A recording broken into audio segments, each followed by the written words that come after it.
conferida para ver, da mononucleose infecciosa. E aí, por que eu botei aqui essas duas imagens do São João de Caruaru, né, do Alto do Moura, ó, saudades das aglomerações, porque a mononucleose é conhecida como doença do beijo, né? Então você, por aí, que já saiu beijando um monte de gente nesse São João, tá? Provavelmente já pode ter sido, né, infectado por esse vírusinho, pessoal. Lembrando que a mononucleose, né, ela é uma exposição ao vírus Epstein-Barr.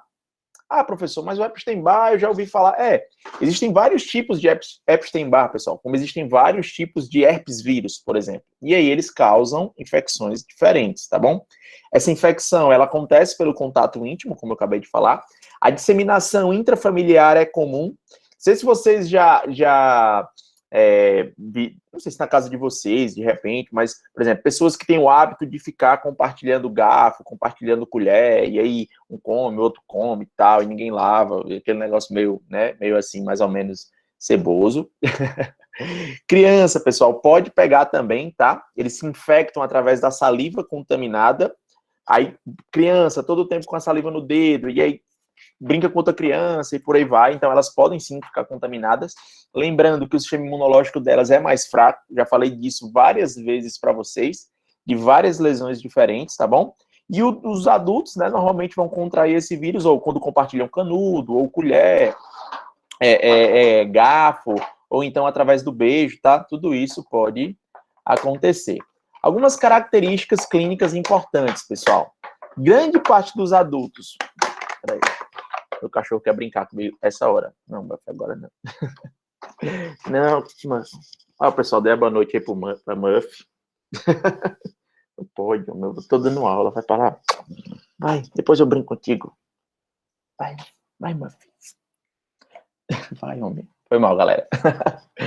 Grande parte dos adultos jovens, ele apresenta febre, linfadenopatia, faringite e tonsilite. Então, como é que vai funcionar? É uma doença sistêmica, tá? É uma manifestação sistêmica dessa doença. Ocorre fadiga, então é aquela famosa virose, pessoal. Sinais... Filho, deixa eu ver pra... Ai, homem, depois eu brinco contigo. Vai ficar carente, pessoal, hoje. Peraí. Homem, não pode. Peraí, deixa eu... Só um segundo, meu povo.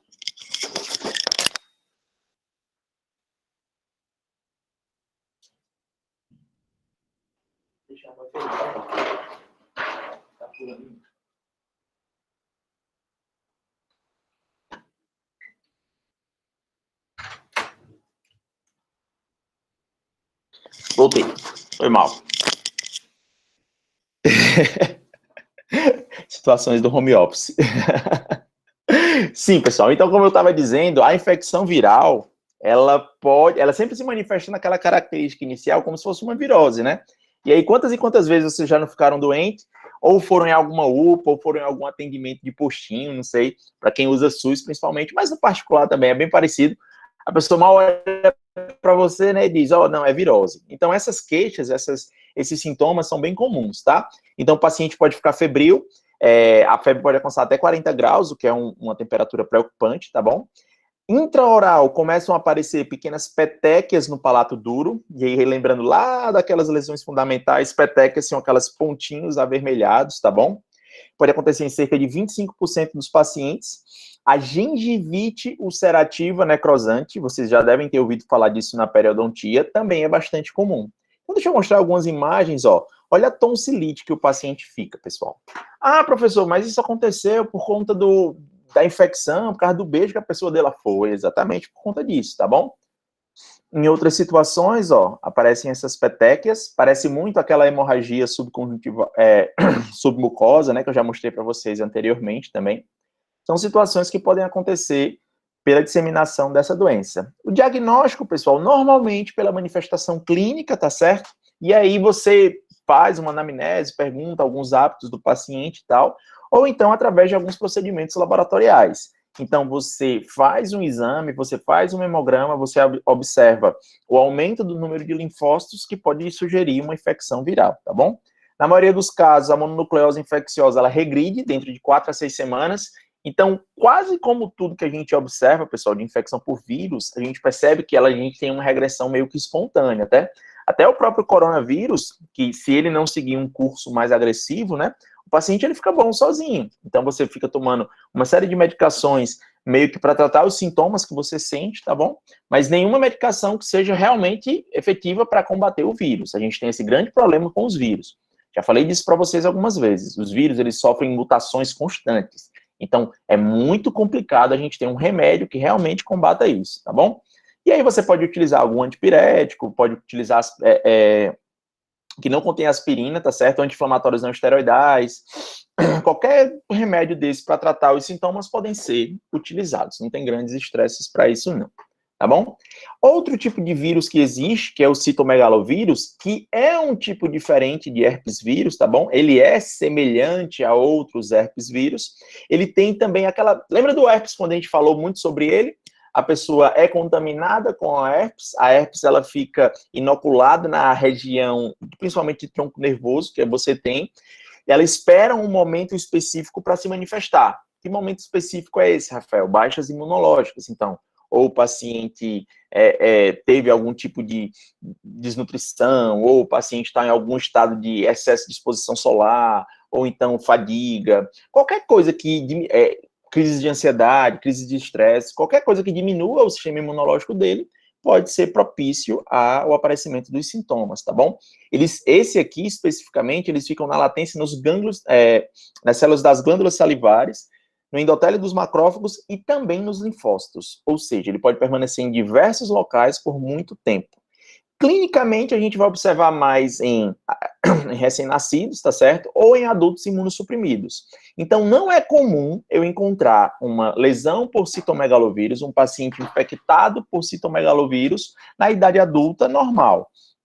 O sistema imunológico dele era para estar funcionando perfeitamente. Se eu observo esse tipo de manifestação, é porque algo aconteceu, tá bom?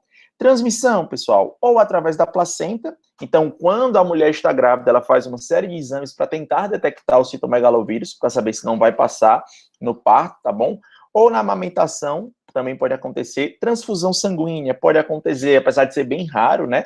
Essas doenças transmitidas por transfusão sanguínea são cada vez mais raras por conta do controle que a gente tem dos centros de doação de sangue. Transplante de órgãos também pode acontecer, tá bom? E dentro da boca, Rafael, o que é que o citomegalovírus faz? É muito difícil dar um diagnóstico específico de citomegalovírus. O que é que a gente observa bem, tá bom, pessoal? As úlceras orais, essas manifestações orais ao redor, principalmente no lábio, tá? A gente vê bastante, mas nas mucosas podem aparecer também. E aí a gente tem uma infecção, principalmente quando ela é congênita, que é caracterizada por uma hipomaturação do esmalte, ou seja, o esmalte não se desenvolve por completo.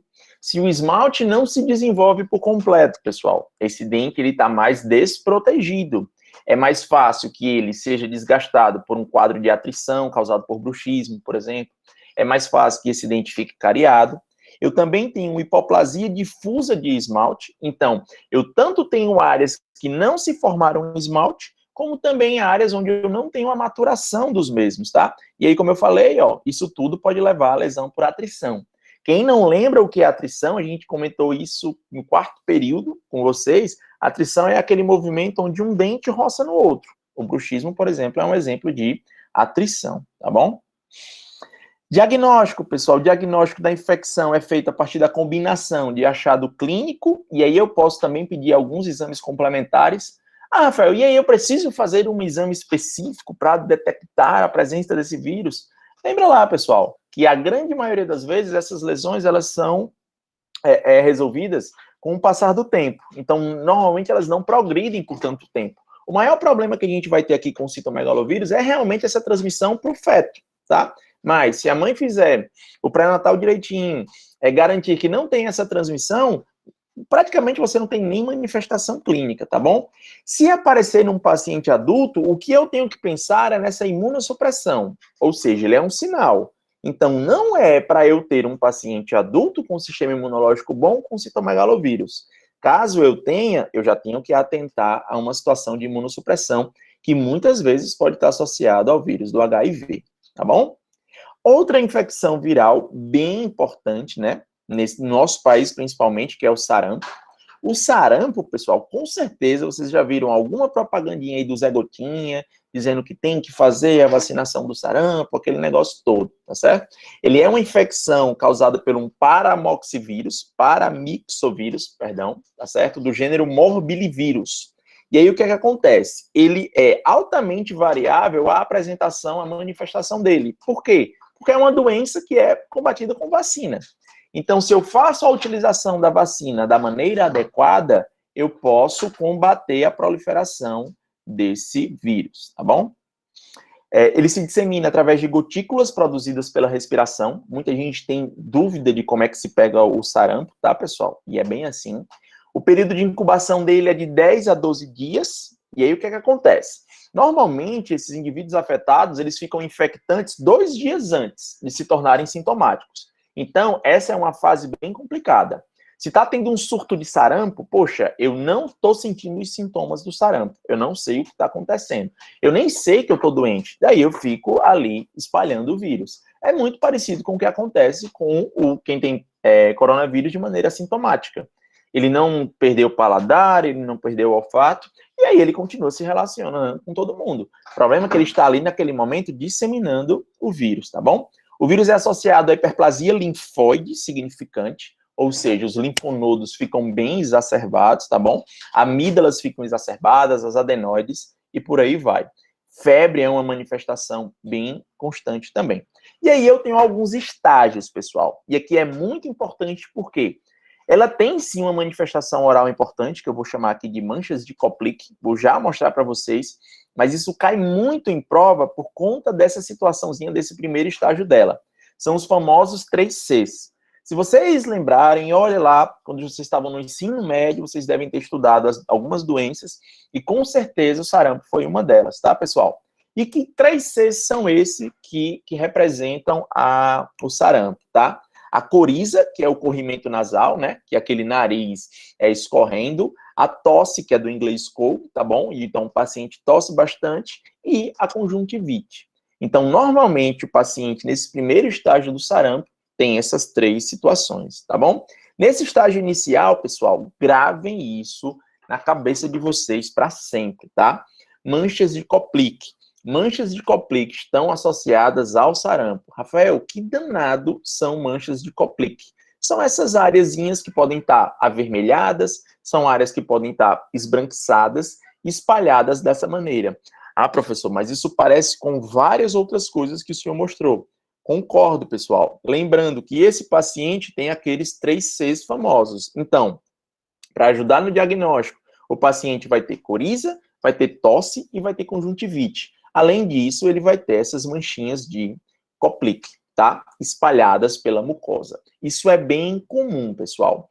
No segundo estágio, provavelmente já é o estágio que vocês já devam conhecer ou devam lembrar de alguma coisa do sarampo, tá bom? Eu tenho uma febre persistente, as manchas de Koplik, elas começam a desaparecer, e aí, pessoal, eu tenho uma erupção maculopapular, ou seja, eu tenho uma alteração de cor com uma pequena elevação. É aquela hora que o paciente fica todo avermelhado, cheio de pintinhas vermelhas, tá bom?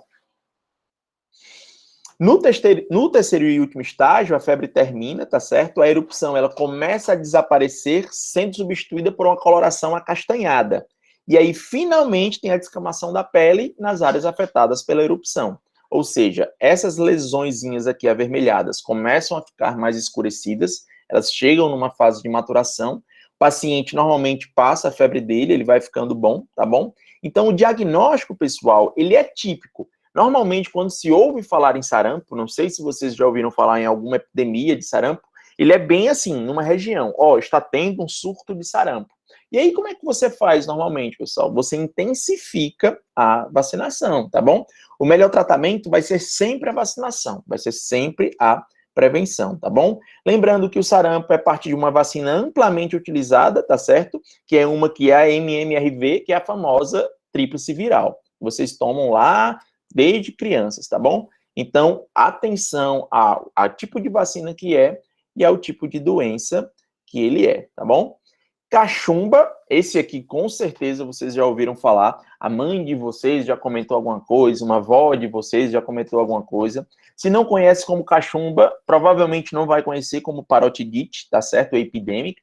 Ou então você vai conhecer como a famosa papeira, paciente que fica, né, com o rosto bem inchado. E aí tem aquelas conversas de idoso, de interior, que diz, a pessoa teve papeira, desceu para os ovos, não sei o quê. Tem umas histórias assim bem mal assombradas. Acho que com certeza vocês já ouviram falar alguma vez, tá bom? Lembrando, pessoal, que a cachumba é uma infecção causada por um vírus também paramixovírus, como o sarampo, tá certo? Então, é a mesma família, sendo gêneros diferentes, tá bom? Que vão causar doença difusa nas glândulas salivares. Por que a gente chama de papeira, pessoal? Porque normalmente a região mais atingida é a região da parótida, tá? Sendo que algumas outras glândulas salivares também podem ser acometidas, tá certo? Tem outros locais que pode acontecer, professor? Tem no pâncreas, no plexo coróide, nos testículos, por isso que diz que desceu para os óvulos e fica inchado, tá certo? Nos ovários maduros, enfim, pessoal, várias regiões anatômicas isso pode acontecer. O que é que essa glândula, o que é que vai acontecer com ela? Ela começa a exibir um edema e uma infiltração linfocítica. Ou seja, eu tenho uma resposta inflamatória à presença do vírus justamente nessas regiões anatômicas específicas. Como é que ele é transmitido, pessoal? Através da urina, da saliva, de gotículas respiratórias. Então, estou respirando no mesmo ambiente com uma pessoa que está com cachumba, eu posso sim ser contaminado, tá bom? 30% das infecções são subclínicas, ou seja, o paciente é contaminado, tá certo? Porém, ele não chega a desenvolver nenhum sintoma. Quando ele é sintomático, normalmente eu tenho aqueles sinais. Lembra dos sinais de virose que eu disse? Febre, cefaleia, mal-estar, anorexia. Então é por isso que, dor no corpo, é por isso que muitos médicos já chegam com o diagnóstico de virose, manda você se hidratar, manda você tomar um remédio para esses sintomas e manda você para casa, tá bom? O problema é que depois começam a aparecer algumas manifestações mais específicas, como a glândula parótida ficando edemaciada, tá bom? E aí ela fica bem edemaciada mesmo, deixa eu mostrar algumas imagens aqui, ó.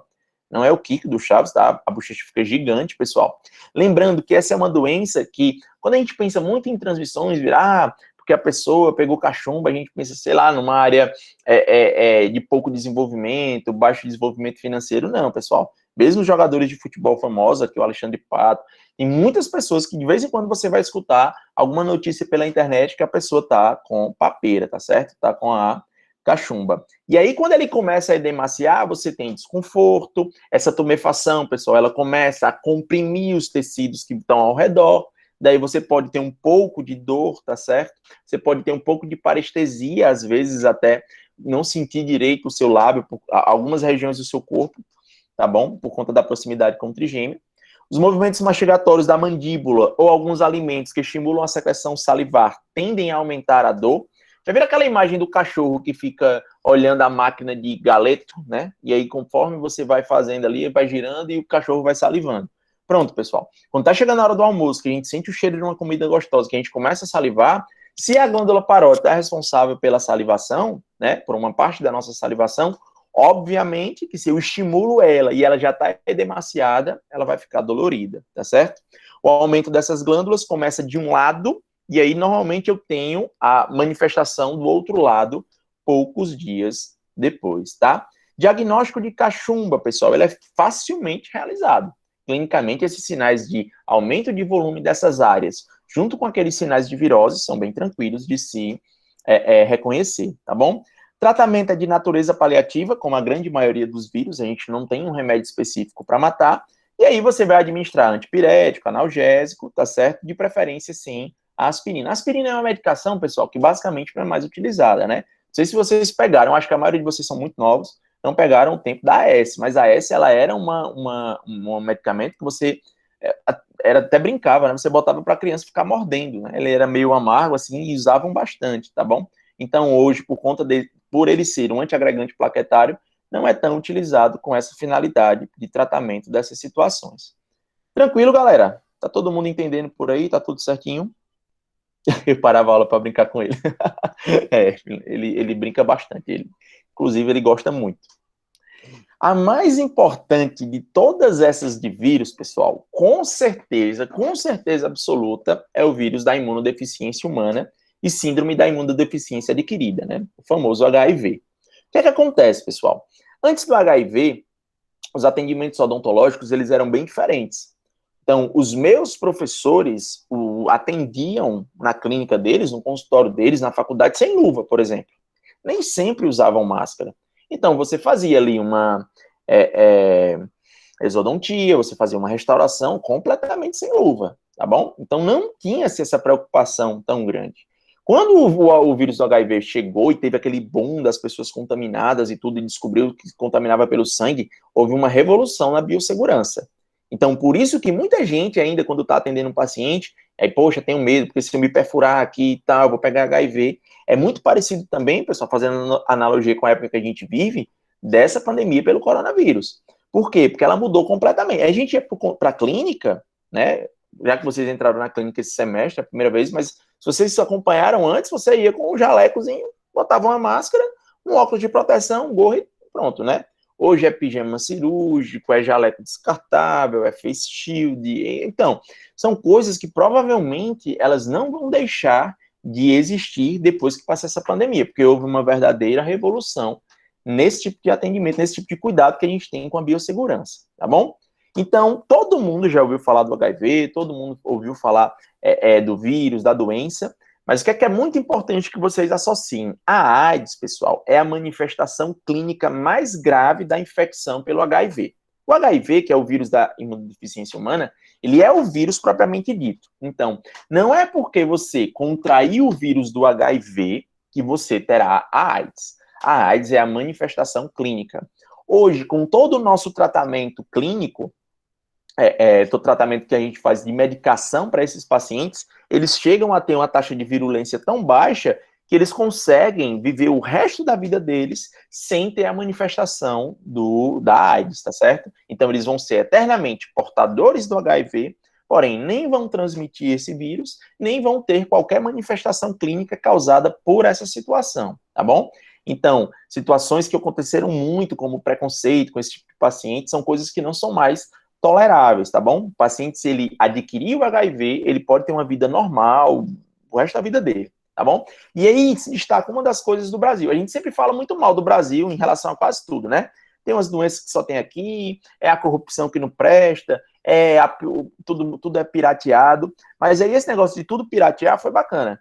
Quando começaram a surgir os coquetéis para o vírus HIV, né, que é o AZT, alguns coquetéis importantes, algumas empresas, elas tinham as patentes desses fármacos, né? As empresas que desenvolveram. E aí o Brasil, ele sempre tentou, como tinham muitos casos aqui, o Brasil sempre tentou negociar, conseguir a medicação mais barata e tal.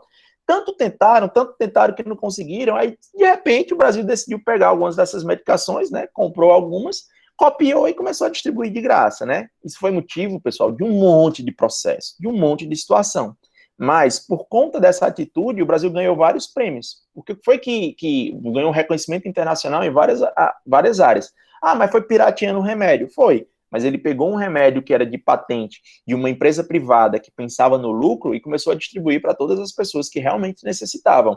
Então, muitos países da África, por exemplo, seguiram o mesmo exemplo do Brasil, né, onde você tem ali uma disseminação muito grande ainda, infelizmente, desse vírus, tá? Lembrando, pessoal, que houve um boom do HIV, tá? Um gigantesco, e aí houve uma queda brusca com todos os cuidados, e aí, pelo relaxamento dos cuidados, teve uma subida exponencial de novo, tá bom? A gente está sofrendo muito com as doenças sexualmente transmissíveis novamente, tá certo? Então, são muitos jovens com sífilis, muitos jovens com HIV, doenças que não eram para estar se disseminando mais tão rápido, tá bom? Lembrando que o HIV é um retrovírus que tem como uma célula-alvo os linfócitos TCD4. Então, os linfócitos T são nossas células de defesa.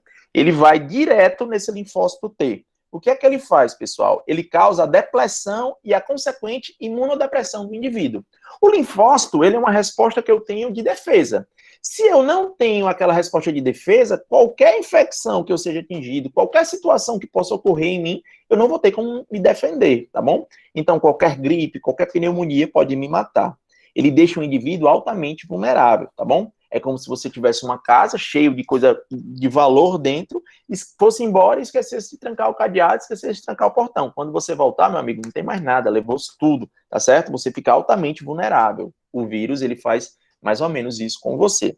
A transmissão do vírus é mais do que conhecida, né? Então, não precisa nem tratar tanto, é por meio de relações sexuais, seja vaginal, seja oral ou seja anal, pessoal. Tanto que causar mais trauma é o que mais vai causar a disseminação desse vírus, tá bom? Agulhas e ou seringas contaminadas e de uso coletivo, principalmente em usuários de drogas, tá? Ah, injetei uma medicação, injetei ali uma metanfetamina, por exemplo. Aí eu já passo para outro e vou fazendo a mesma coisa e aplicando com a seringa e vou distribuindo. Isso acontecia muito, essa transmissão. Transfusão sanguínea. Por que aconteceu com transfusão sanguínea, pessoal? Porque não se conhecia o vírus do HIV. Então, ele realmente era difícil combater algo que você não sabia que existia, tá certo? Através do sangue da mãe infectada, da mãe para o filho durante a gravidez, parto e ou amamentação. Isso é muito raro hoje em dia, tá? Por conta do pré-natal, de todos os exames que a mãe faz, é possível sim que se identifique essa situação antes, tá bom? E após a contaminação, o indivíduo ele pode passar anos sem qualquer sintomatologia. E aqui entra o problema, pessoal. Mais uma vez, o cara é assintomático, ele sai distribuindo o vírus aí para todo mundo e ninguém tem nem noção que está doente, tá bom? E o pessoal vai fazendo as relações sexuais sem preservativo, sem conhecer a pessoa, sem nada, e aí acaba espalhando o vírus. Uma das situações que mais ocorre, pessoal, aí é principalmente em pessoas casadas, porque aí normalmente não se usa proteção, né? Não se usa camisinha, e aí o que é que acontece? O cara vai pular cerca, faz alguma coisa e tal, quando volta vai ter as relações com a sua esposa, e aí acaba contaminando, tá bom? Então é uma situação que pode realmente acontecer. E como é que o dentista ele colabora com esse diagnóstico, pessoal? É muito, muito, muito, muito, muito importante o papel do dentista aqui.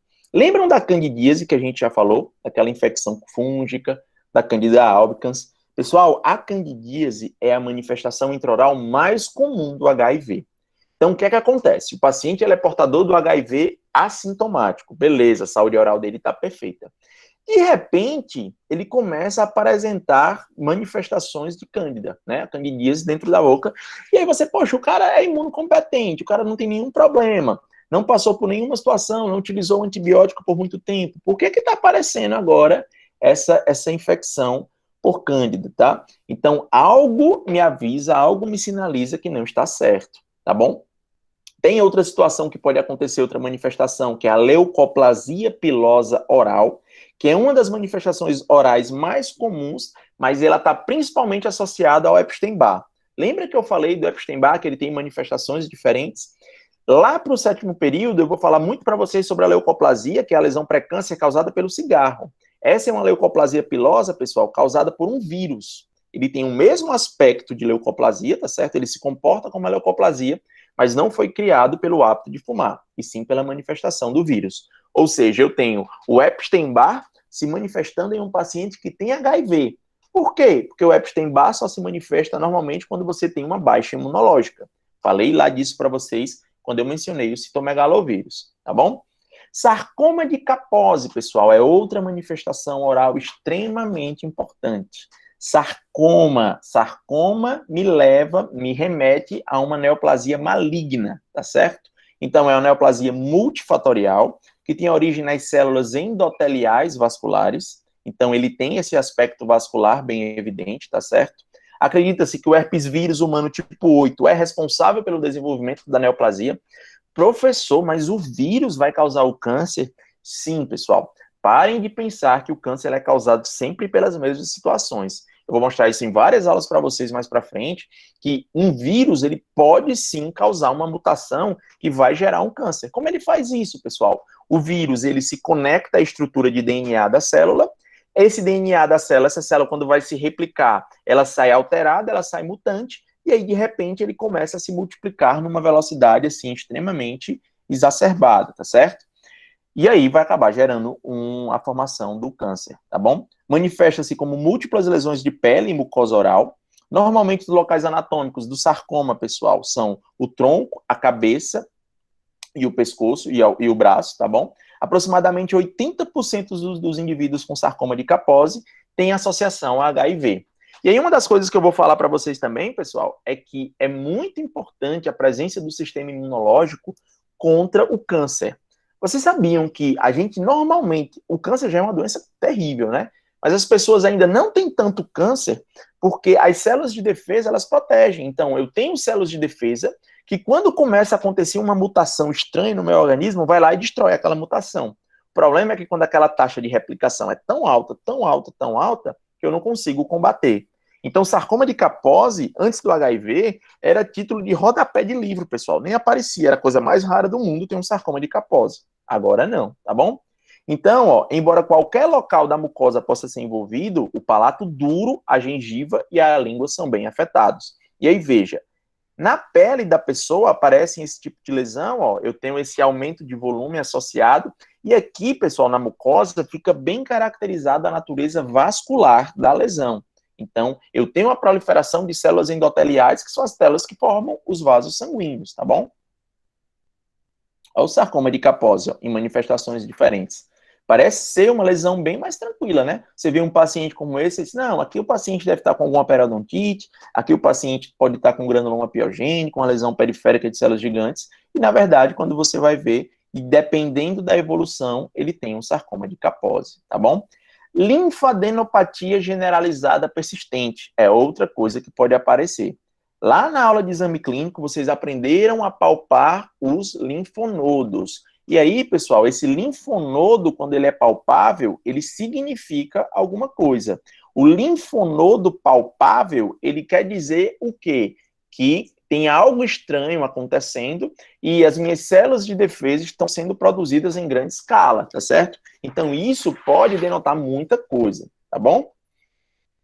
Linfoma não Hodgkin é outra lesão que pode acontecer. É a segunda neoplasia maligna mais comum nos indivíduos infectados pelo HIV, tá certo? Vai ocorrer aproximadamente de 3 a 5% de todos os portadores do vírus, tá? Tipicamente, esse linfoma... Ah, Rafael, já ouvi falar dessa lesão alguma vez. Linfoma não Hodgkin, pessoal. Aquele linfoma que Ana Maria Braga teve, que Reinaldo Gianecchini teve, tá certo? É um tipo de lesão que normalmente, quando aparece, ela não causa grandes estragos, tá certo? O problema aqui é porque eu tenho o aparecimento de um linfoma, eu tenho o aparecimento de uma doença, tá certo?